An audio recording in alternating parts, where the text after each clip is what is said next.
Three quarterbacks, one program. Braxton Miller coming off a right shoulder injury. Barrett coming off a right foot injury. And then there's Cardale Jones, the quarterback that took over after these two went down and led the Buckeyes to a national championship. So who deserves the starting nod? Hey everyone, welcome to our Campus Insider Studios. I'm Shae Peppler. To discuss the situation in Columbus, we welcome in our managing editor, Fiutak, and joining us via Skype is former Buckeye Beanie Wells. And guys, Meyer says he's basically ignoring the quarterback competition that's going on right now. But who do you think should be the starter? Beanie, I'll go to you first. What do you think? I think that's a very good question.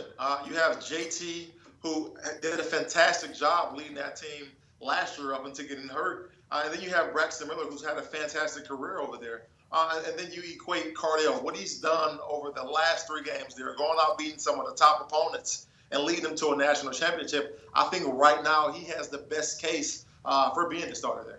This isn't actually that hard because there's only one healthy guy. And, really, Cardale Jones is the only guy who can actually play at this point. You're still wondering if Braxton Miller's shoulder's all right, much less if he can throw.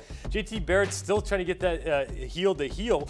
They're both supposed to be back. We'll see come fall camp what these guys can do and how they can play. And at that point, you have to just take the attitude of, look, we're going to open it up. Best player gets this job. If you don't say best player plays, you probably lose part of the locker room in that sort of way. So at that point, you just open up the competition. But at the immediate moment, it's Cardale Jones because there's nobody else. Okay, well, we'll get to more of the locker room stuff here in a minute. But guys, if Cardale Jones is the clear-cut starter, should Barrett and Braxton Miller stay in Columbus? Beanie, what do you think?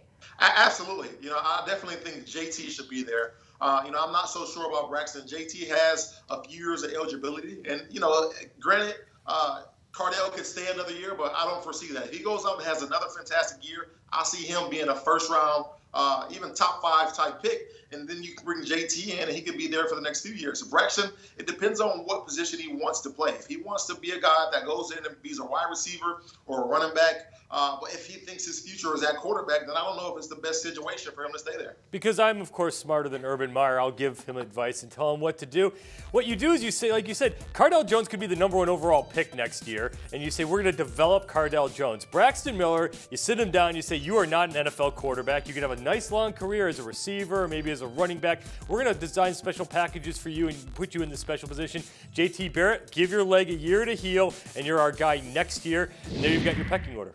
All right, well, guys, if Jones is the starter and you have these two guys either transferring or playing a different position, do you think there's turmoil in the locker room, Beanie? There's not necessarily turmoil, but as any locker room goes, you have friends. You have guys who throw you the ball a little more, guys you're more comfortable with. And these three quarterbacks, they have that. They have their group of guys who they're closer with than others. And some receivers like the way maybe a Cardale may throw the ball opposed to a Braxton or a JT and vice versa. So I wouldn't say turmoil, but you have guys who have their pin favorite, no doubt. As long as the #1 guy plays. As long as if there's a clear-cut #1 guy in camp, if he's playing, I don't think there's any problem. Well, there's been 3 #1 guys over There's the one last guy. week. There's only one guy who can play. So the other 2 guys are confusing. hurt. This is easy. Beanie Wells, so long. Thanks so much for the insight. Pete Fiutak, great stuff as always. And stay here on Campus Insiders. We're talking college football. We're talking NBA, NFL draft, all of it. Stay here, CampusInsiders.com.